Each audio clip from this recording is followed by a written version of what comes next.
À tout le monde, mais je suis obligée de couper le micro là.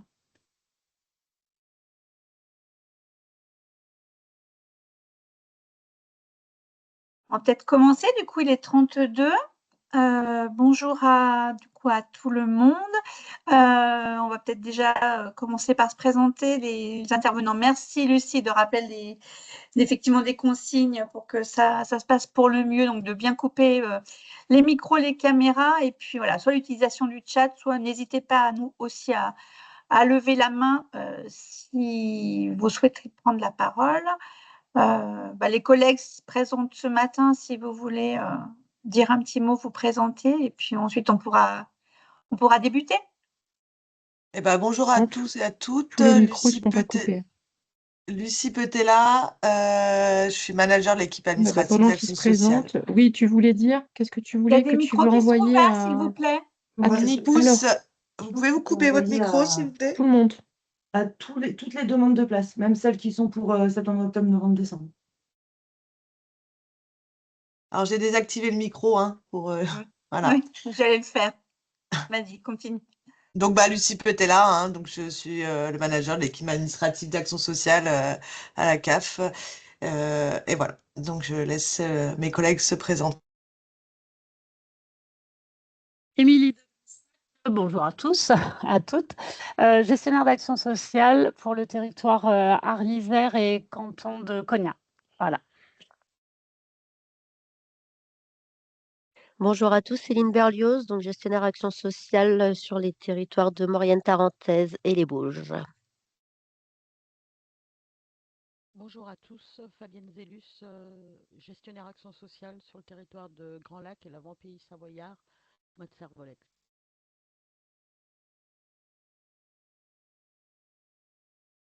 Oui, bonjour à tous, Sylvie Dutch et Elise Constant sur la Motservolex.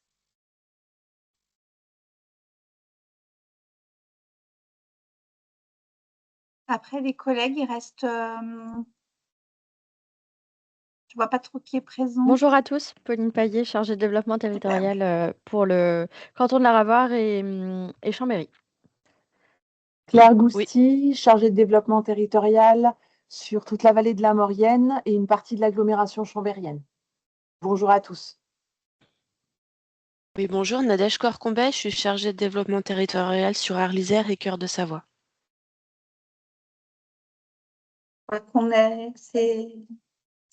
Les collègues, Oui. Laurence n'est pas là. Laurence Marty est excusée, donc référente technique et gestionnaire sur le territoire de Chambéry. Et nous avons aussi Sandra Duvernay-Pré qui est excusée sur le territoire de l'avant-pays savoyard et Grand Lac. Florence qui ne travaille pas le... Oui, mais elle est là, Florence, elle est connectée. Ah bon? Oui. Alors, bon, Florence, si tu veux prendre la parole.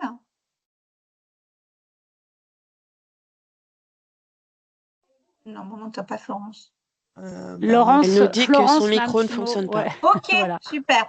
Bon, merci Florence, je n'avais pas vu que tu étais présente, excuse-moi. On démarre? Je te laisse avancer les diapos. Alors, l'ordre du jour, voilà, pour cette première réunion de rentrée, visio, nous vous proposons, alors point d'actualité réglementaire, c'est très très light. On va évoquer avec vous les prochaines échéances, quelques points divers et puis un point calendrier. Donc, on débute.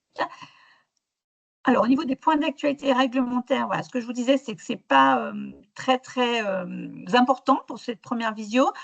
Une première bonne nouvelle, c'est quand même la revalorisation de 2% donc de la prestation de service unique, et ça dès 2025, ce qui veut dire que cette prise en compte, elle va intervenir quand vous allez déclarer les données réelles.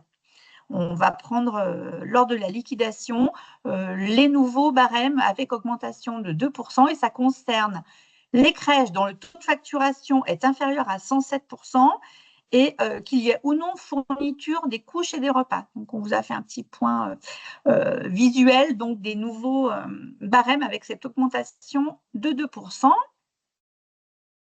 Je te laisse avancer. Et puis, la deuxième bonne nouvelle, c'est la revalorisation de 1,95% des bonus, inclusion handicap et mixité sociale. Donc, par exemple, pour le bonus inclusion handicap, il va passer à 1 1460 € pardon, contre 1432 en 2025. Voilà. Voilà, donc je vous ai remis le bonus mixité sociale. Bon, je pense qu'il y a un doublon là sur nos diapos. On a travaillé un petit peu à dernière minute. Un petit rappel aussi sur les journées pédagogiques qui ont pu porter un petit peu quelquefois à confusion. Donc, juste pour mémoire quand même, ces journées pédagogiques ont été mises en place donc, depuis 2024 dans l'objectif que vous puissiez mettre en œuvre les principes de la Charte nationale d'accueil du jeune enfant, et notamment le 4e principe qui est de travailler auprès des tout-petits nécessite des temps pour réfléchir, se documenter, échanger entre collègues et avec d'autres intervenants, et le 9e principe qui indique donc que le jeune enfant suscite chez les adultes qui s'occupent de lui des émotions, des pensées positives ou négatives qui rejaillissent dans leur attitude. Souvent à leur insu, la nature et la puissance de ces réactions sont différentes selon la place, la fonction et le rôle occupé vis-à-vis des enfants. Il est essentiel d'en avoir conscience, d'en parler, d'y réfléchir entre professionnels pour réajuster sa pratique. Alors, ça a toute son importance, notamment au regard des contenus de ces journées pédagogiques. Alors, pour mémoire, donc ce sont bien 3 journées pédagogiques maximum par an que la CAF va compenser. Ce sera un forfait donc, de 10 heures par le nombre de places agréées et le taux unitaire donc, de la prestation de service unique. Et c'est bien destiné à compenser la perte de recettes puisque la crèche sera fermée, qu'il n'y aura donc pas d'accueil d'enfants. Et ce qui est précisé, c'est que l'organisation des journées pédagogiques lors de journées habituellement chômées n'est donc pas conforme. C'est-à-dire que si la crèche n'est jamais ouverte, par exemple le mercredi, ces journées pédagogiques ne peuvent pas être organisées sur un mercredi. Ça a vraiment vocation à compenser la fermeture de la crèche. On va avancer, puis si vous avez des questions, je propose qu'on les prenne après, parce que sur la 2e diapo, voilà, il avait été confirmé déjà plusieurs fois par plusieurs circulaires qui annulaient et remplaçaient la première. Donc, il est confirmé que seules les journées pédagogiques organisées du lundi et vendredi et hors jour férié font l'objet d'une prise en charge par la CAF, sauf si la structure est habituellement ouverte le samedi et ou le dimanche. Donc, ce qui peut effectivement arriver sur certains territoires. Concernant les jours fériés, une seule exception est acceptée et si l'organisation se passe sur le lundi de Pentecôte, si le gestionnaire ne la compense pas au bénéfice de ses salariés. Je pense quand même que globalement, il n'y aura pas d'organisation de journée pédagogique sur des jours fériés. Enfin, ça ne me paraît pas être le plus adapté. Et si on est sur des jours d'ouverture en jours fériés, ça, on va être surtout sur à mon avis, des structures plutôt en montagne. Et c'est à mon avis pas là que vous allez fermer la structure pour organiser ces journées pédagogiques. On passe à la dernière diapo et après on passe s'il y a des questions. Et donc, ces journées pédagogiques, bien évidemment, font l'objet de contrôles s'il y a le contrôleur qui se déplace dans votre structure pour un contrôle global de l'activité. Donc, il y a 2 choses qui vont être vérifiées. Déjà, la matérialité, à savoir, est-ce que ces journées pédagogiques ont bien eu lieu? Donc, ça va être, on va vous demander en fait de produire un justificatif, donc des présences et des absences du personnel. C'est-à-dire, ça va être soit par l'extraction du logiciel de badgeage, soit la feuille d'émargement.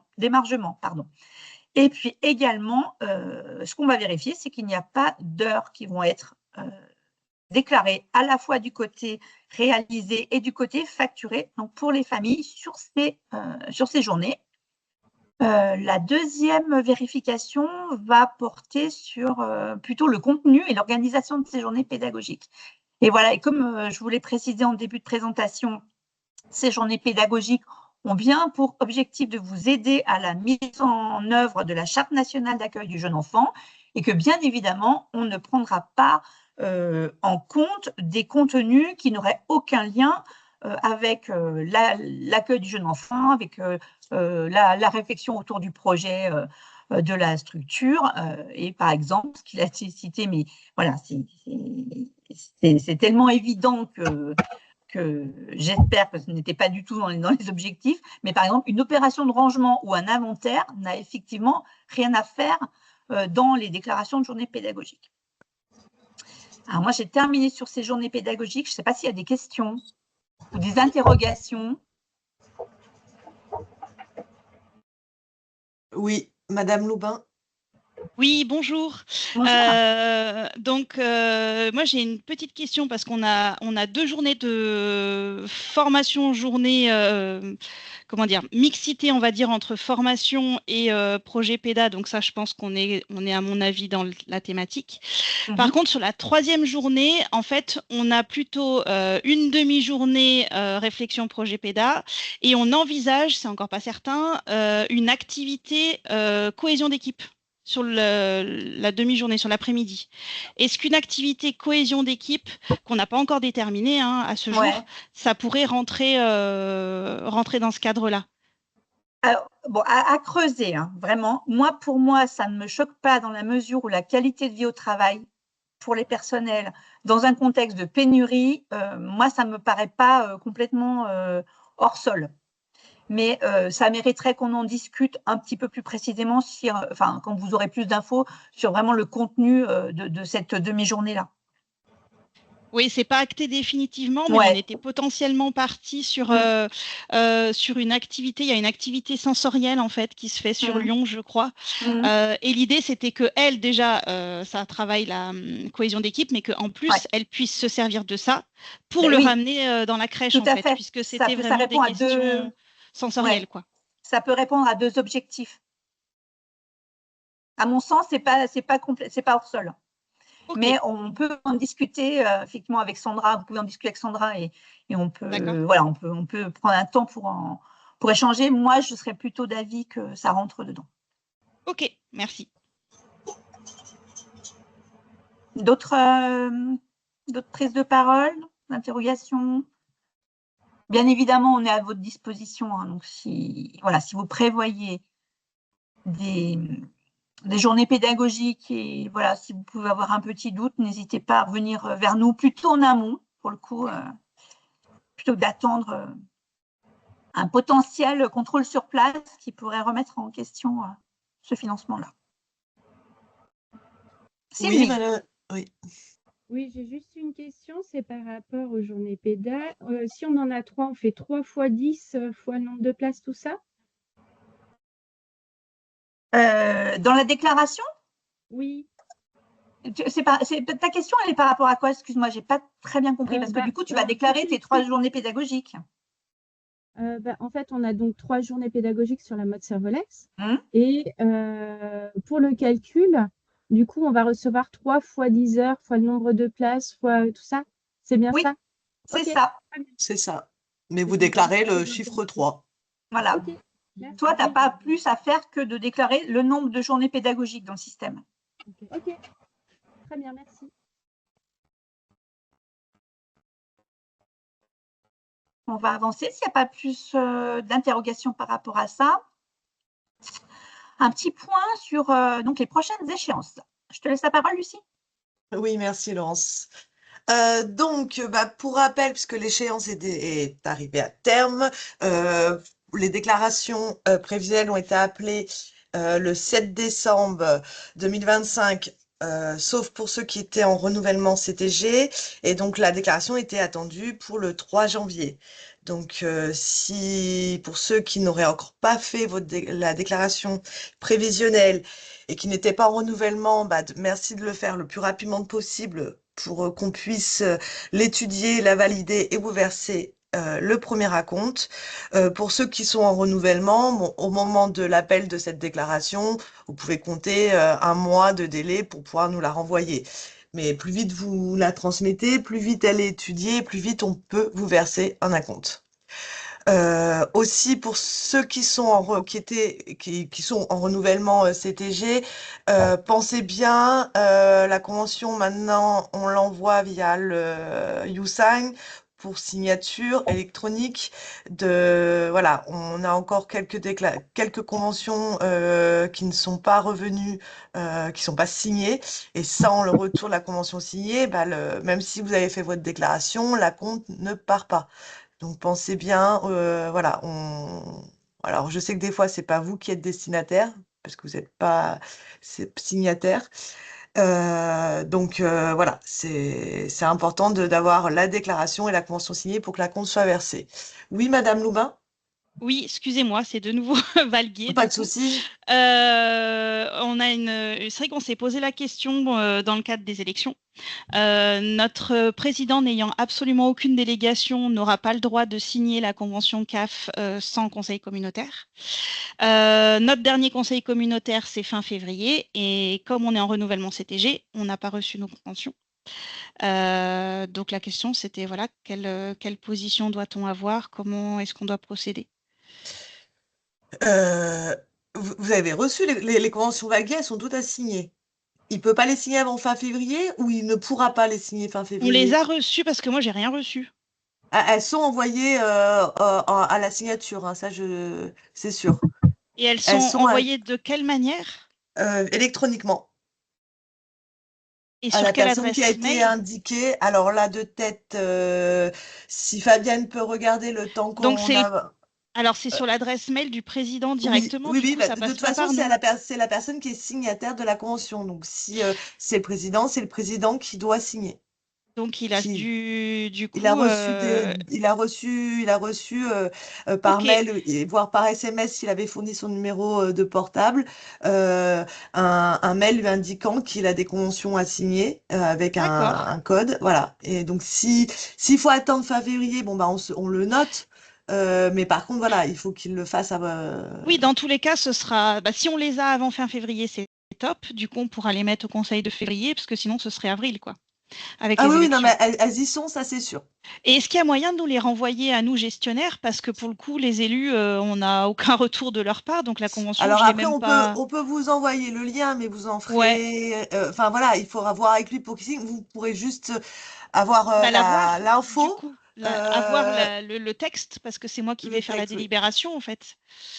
C'est moi qui vais Donc, faire les formalités administratives, donc il me faut le texte, il me faut que je fasse la délibération, donc il me faut la convention, en fait. ok. Alors, Fabienne, si tu peux te noter d'envoyer à Valguier les liens YouSign qu'on a créés pour la signature des conventions. Donc, de mettre Madame Loubin et mettre aussi, comme ça fait une relance aussi au président. Et Et puis on vous met en copie. qu'on ait nous gestionnaires les textes, quoi, les documents, parce que envoyer directement aux élus, c'est dangereux. Non, normalement, alors elles sont téléchargeables, hein. Oui, Elles mais seront si nous téléchargeables, non signées, elles seront, le corps de la convention sera téléchargeable. si on a le lien du coup qu'on n'a pas aujourd'hui, Voilà. puisqu'il est envoyé qu'aux élus. Donc, je trouve que c'est là pour le coup, il y a un petit danger là.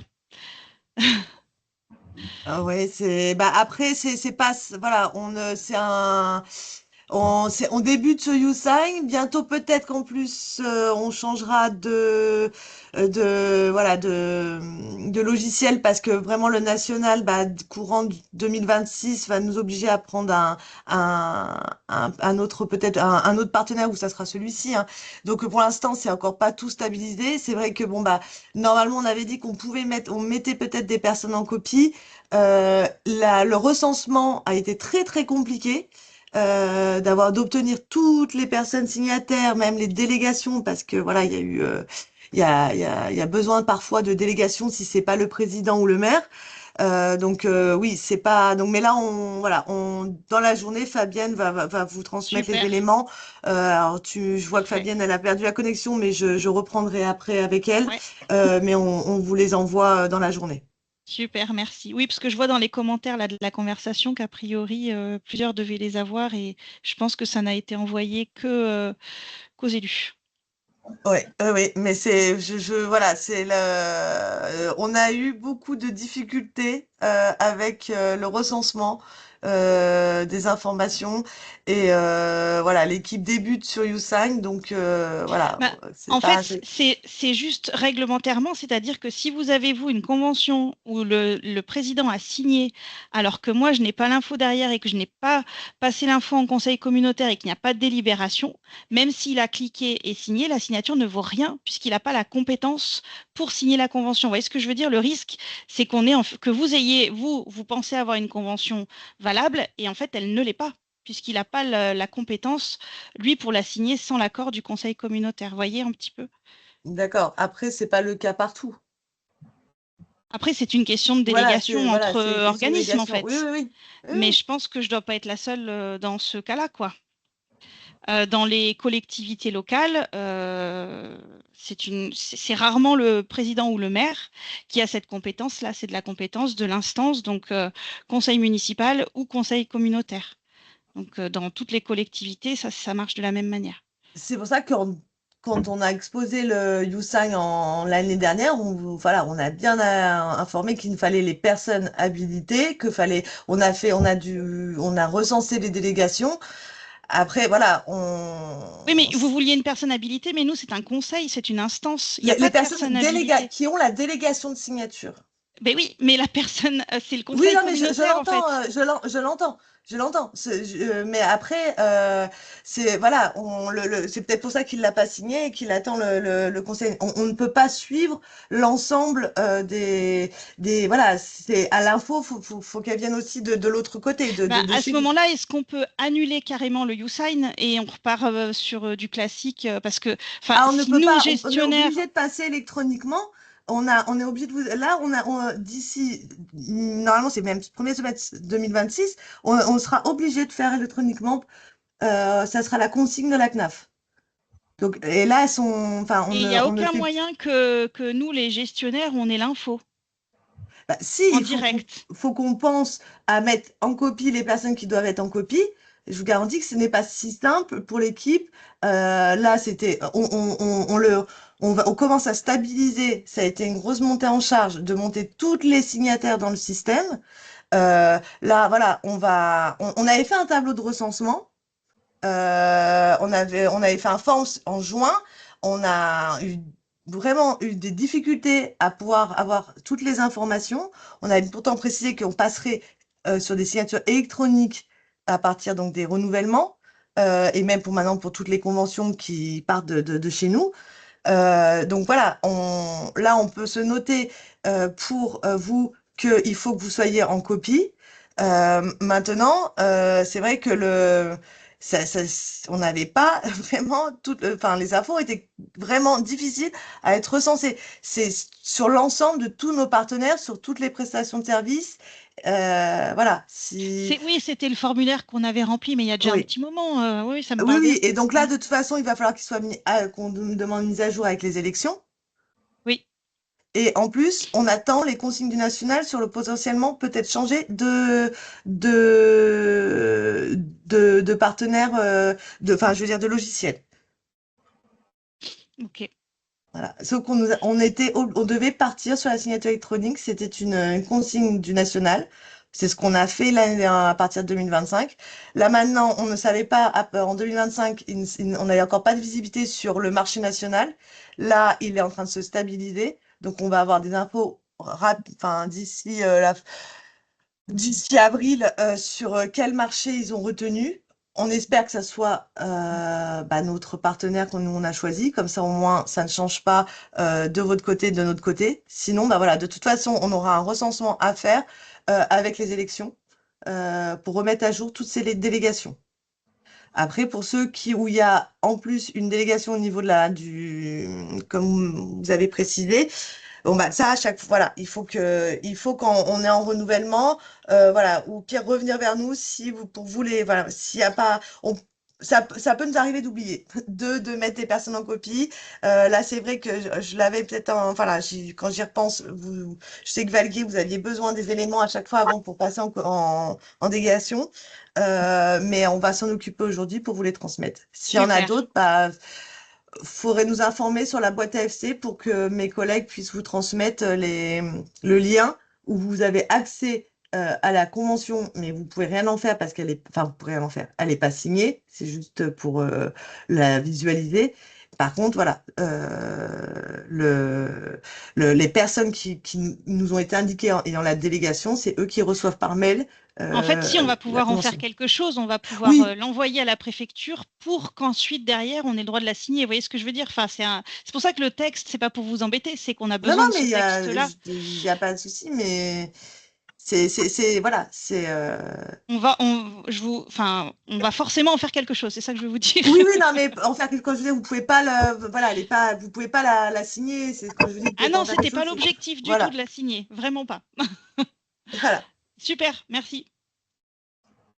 D'autres questions?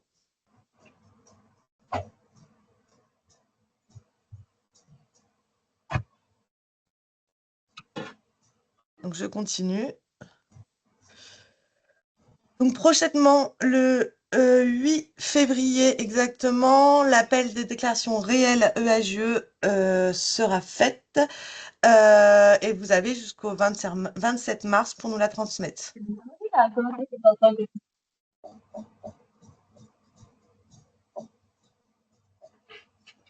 Laurence, je te laisse la parole Alors, pour je finir. reprends la main pour faire un petit rappel au niveau de la campagne Filoué, surtout s'il y a de nouvelles professionnelles.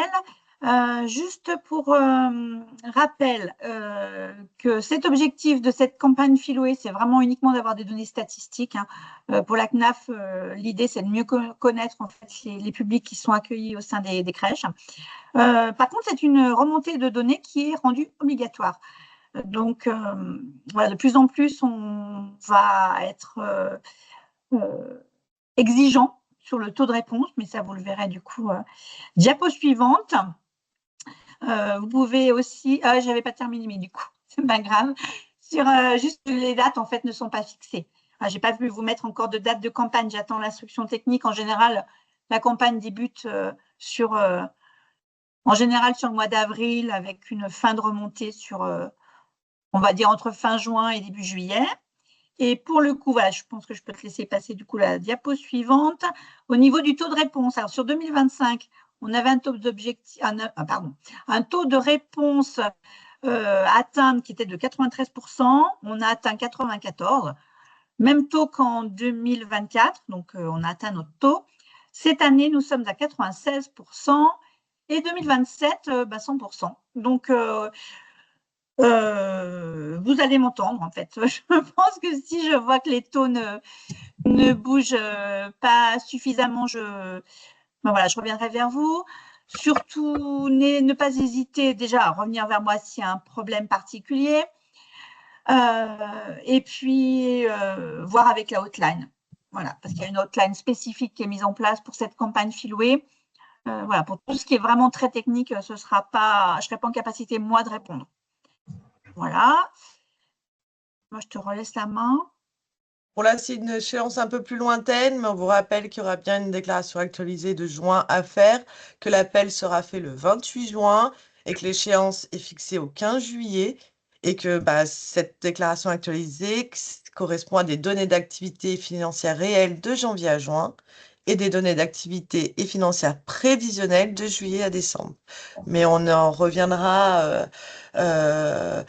Je pense qu'on pourra peut-être planifier un autre Teams avant la déclaration d'actualité de juin. Mais c'était juste pour que vous puissiez vous noter les dates.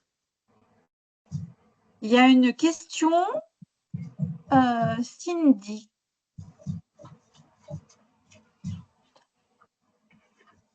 Vous pouvez prendre la parole, Cindy. Je ne comprends pas trop en fait la question. Est-ce que vous m'entendez? Oui. Oui, bonjour. Alors, c'est Adeline, c'est pas Cindy, c'est Adeline, du coup, la directrice adjointe. En fait, on a des contrats qui sont occasionnels, qu'on fait de septembre à août. Donc là, on fait le contrat. Il y a bien la case avec Filoué. Mais quand là, en janvier, on a juste imprimé l'avenant avec le nouveau tarif, sur l'avenant, il n'y a pas la case de Filoué. Donc, on ne peut pas mettre à jour. Est-ce que le fait qu'il ait signé le contrat avant, ça suffit? Ou est-ce qu'il faut refaire, en fait, finalement, un contrat en janvier? Parce qu'il n'y a pas Filoué sur l'avenant, en fait. Ou alors, il faut le pratiquer différemment et la participation à l'enquête Filoué, vous l'indiquez sur le règlement de fonctionnement, par exemple? En fait, nous, c'est écrit sur le contrat. Il y a marqué qu'en signant ce contrat, il signe aussi le règlement de fonctionnement. Ouais. D'accord, Donc, ok. c'est qu'une seule feuille. Donc, ça, c'est si écrit c'est sur un le avenant, contrat. pour moi, c'est bon. Hein. Oui, parce que en fait, le contrat ne change pas absolument rien. Bah C'est oui. juste le tarif qui change. C'est pour ça qu'on ne réimprime pas tout un contrat. En fait, on imprime que l'avenant. Non, pour moi, c'est bon. Hein. C'est indiqué dans D'accord. l'avenant. C'est indiqué dans le contrat, pardon. Donc, l'avenant ne remet pas en question ça. Hein. D'accord. Bon. Ok, non, c'était une question qu'on s'était posée parce que Ouais. en imprimant les avenants, on n'avait pas eu de Mais case, oui, bien quoi. sûr. Voilà. Pas de Merci. souci. De rien. Pas d'autres questions sur. De toute façon, les informations, je vous les ferai passer dès que je les aurai sur Filoué. Et puis, si jamais vous aviez des besoins qu'on en échange ou qu'une visio s'organisait, voilà, n'hésitez pas. Je te laisse avancer. Alors, au niveau des informations diverses, juste vous dire que voilà, nous avons un travail qui est en cours sur la mise à jour du guide PSU, avec aussi quelques outils qu'on mettrait à votre disposition. Au niveau du schéma départemental des services aux familles, donc il a été acté lors de la commission départementale du 11 décembre 2025 qu'on allait mettre en place des commissions spécifiques sur la pénurie de professionnels. Sur les zones de montagne, ça avait été déjà plus ou moins acté. Donc tout ça pour vous dire qu'on sollicitera des bonnes volontés pour travailler sur ces sujets particuliers, en sachant que sur les zones de montagne, on a ciblé quelques communes d'Arlisère, la Tarentaise et la Maurienne. Je te laisse le dernier point. Oui, donc nous avons mis à disposition sur le CAF.fr les addendas qui sont liés à votre convention. Donc le lien est actif. Donc dès qu'il y a un nouvel addenda, il sera mis à disposition sur le CAF.fr et vous serez informé. Les addendas, en fait, recensent tout ce qui peut évoluer lors d'une convention, le calcul, un nouveau bonus, voilà, tout ce qui évolue et qui maintenant on n'a plus d'avenant à faire à une convention. La convention est liée à un addenda et c'est cet addenda qui est mis à jour et donc disponible sur le CAF.fr.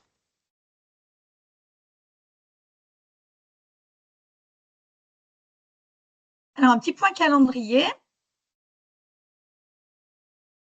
Donc, juste pour vous rappeler que la Semaine nationale de la petite enfance va se dérouler du 14 au 21 mars, avec cette année un thème qui est déséquilibre.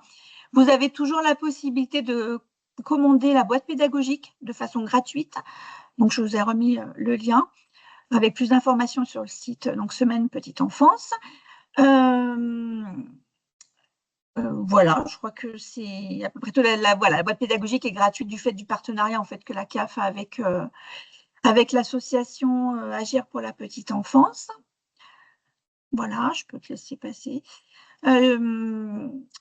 Vous informer aussi que nous sommes en train de travailler au contenu d'une première session de formation des nouvelles directrices. Alors ça, c'est quelque chose qu'on avait évoqué, qui était ressorti un petit peu de vos besoins lors de la dernière visio, donc 2025.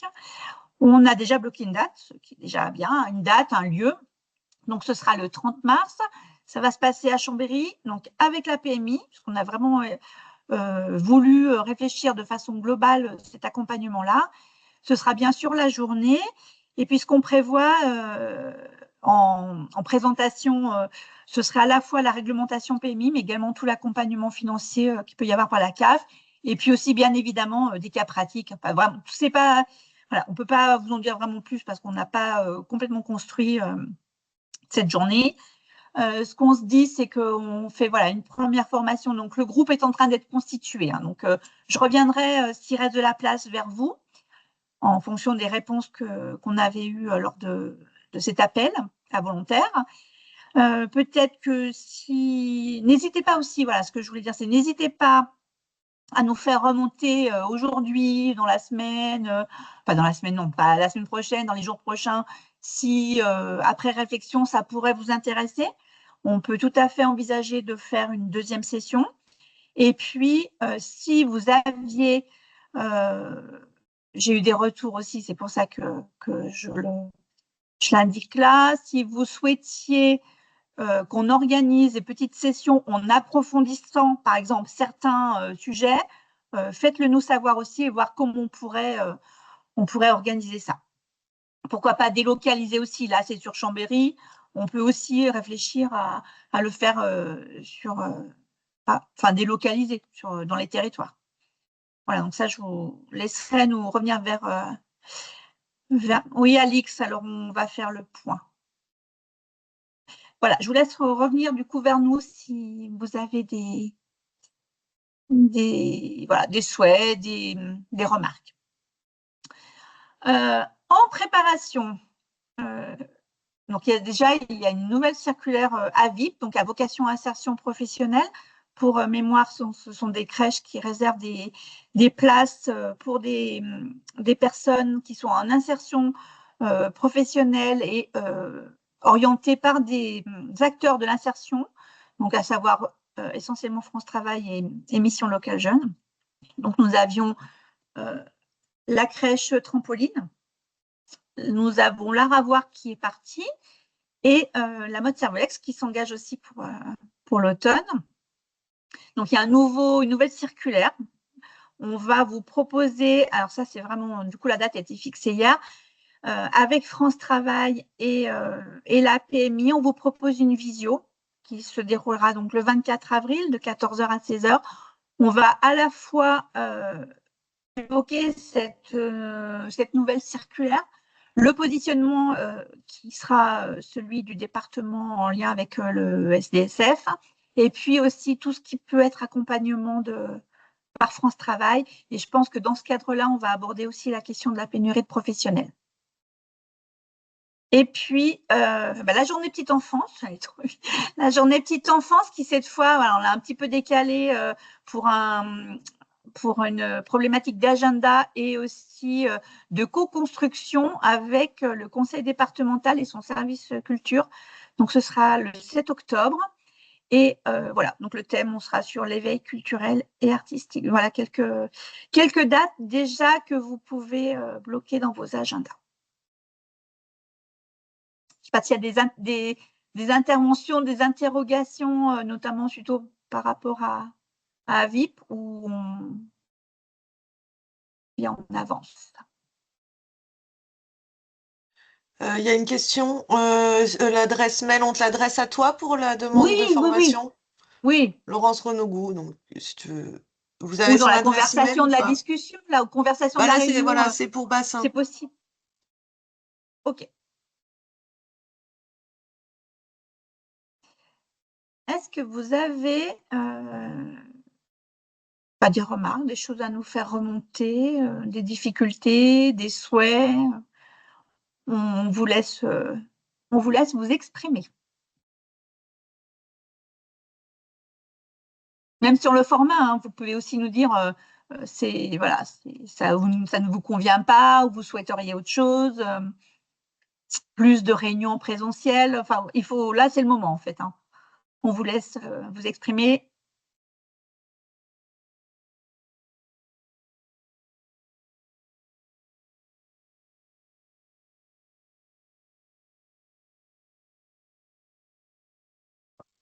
La première prise de parole est toujours plus compliquée.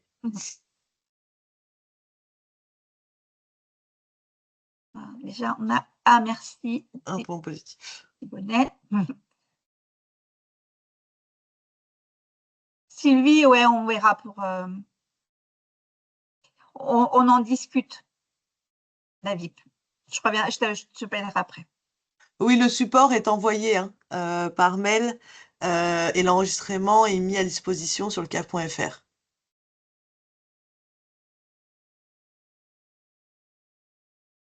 Oui. Madame Romain.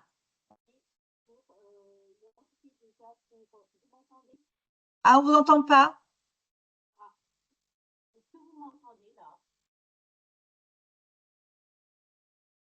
Un petit problème de micro, je pense.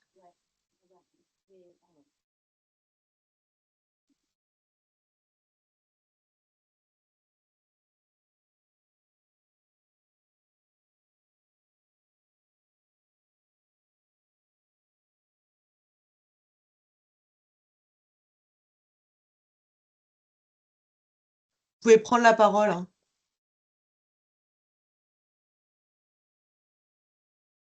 Bonjour à tous. Je me pose la question pour la mise en place d'une convention CTG sur la commune de Fontcouvert-la-Toussuire. Je rencontre à ce titre Aurélie Brunet lundi. Je voulais savoir s'il y avait des échéances pour la mise en place d'une convention CTG, s'il y avait un planning à respecter sur les nouvelles demandes, comment ça se passe? Alors, je ne sais pas si Claire est encore là, sinon peut-être. Alors, bonjour, Oui. je prends juste Oui, Pauline. la parole pour Claire. Ouais. Au niveau de la CTG, je pense qu'il faut que vous vous rapprochiez directement de Claire. Elle sait l'agenda. Ok. Je ne sais pas si vous êtes en renouvellement cette année ou l'année prochaine. Donc, il faut vraiment Bah, refaire le point. Si vous êtes en renouvellement cette année, du coup, vous pouvez juste me en fait, réexpliquer le sens de votre question? il y a pas de convention signée sur la commune. Ah oui, bon bah, c'est un cas particulier. Je vous invite à refaire le point avec Claire. Elle vous Ok, précisera toutes ces informations ça marche. parce que Bah, je vous vais aller êtes quand voir même dans une directement avec situation elle. particulière. Ok. Voilà. Ça marche, merci.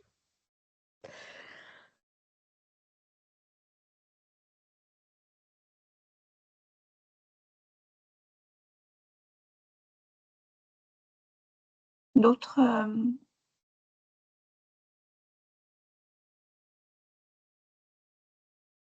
Voilà, donc on peut continuer nos visios de façon un peu régulière, effectivement, un peu en fonction de l'actualité aussi, parce qu'il n'y a pas forcément matière à ce que ce soit très descendant. Mais ce qui est intéressant, c'est aussi que voilà, on ait vos retours à vous, ou des souhaits.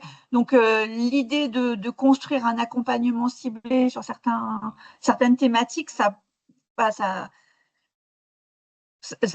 mérite d'être creusé, à mon avis, à mon sens, parce que les visios ont une certaine limite aussi, hein.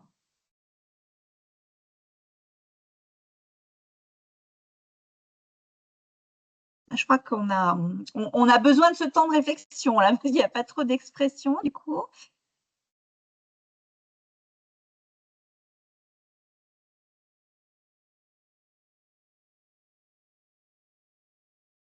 Alors effectivement, sur ces réunions des directrices, voilà, on est sur le cas particulier du réseau des directrices de montagne qui ont été mises en place dans le cadre effectivement de la commission montagne. Donc, c'est pour ça qu'on parle du réseau des directrices. À voir comment on pourrait travailler ce réseau des directrices à l'échelle. Je sais qu'il y a des choses qui se font quand même sur le bassin chambérien où vous arrivez à vous réunir, mais effectivement, les problématiques des directrices, l'isolement en fait des structures en montagne, c'est quelque chose qu'on a souhaité travailler et qui se met en place depuis peu de temps. La nouvelle circulaire, Caroline, oui, je te la ferai passer. Les journées pédagogiques. Ouais. Ah. Alors, les journées pédagogiques.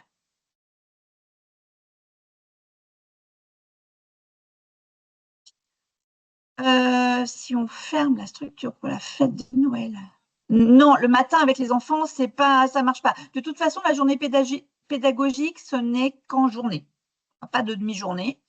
Et la structure est fermée. Pour le coup, là, ça ne marche pas, si je comprends bien. Les enfants sont présents le matin. Donc, non, uniquement en journée.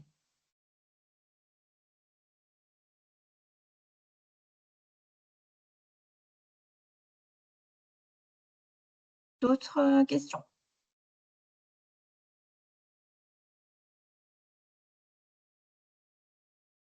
On va pouvoir clôturer cette première visio de 2026. Merci à tout le monde pour votre présence et les échanges. Et puis, bonne Bonne fin de journée. À bientôt. Au revoir. Merci, bonne journée.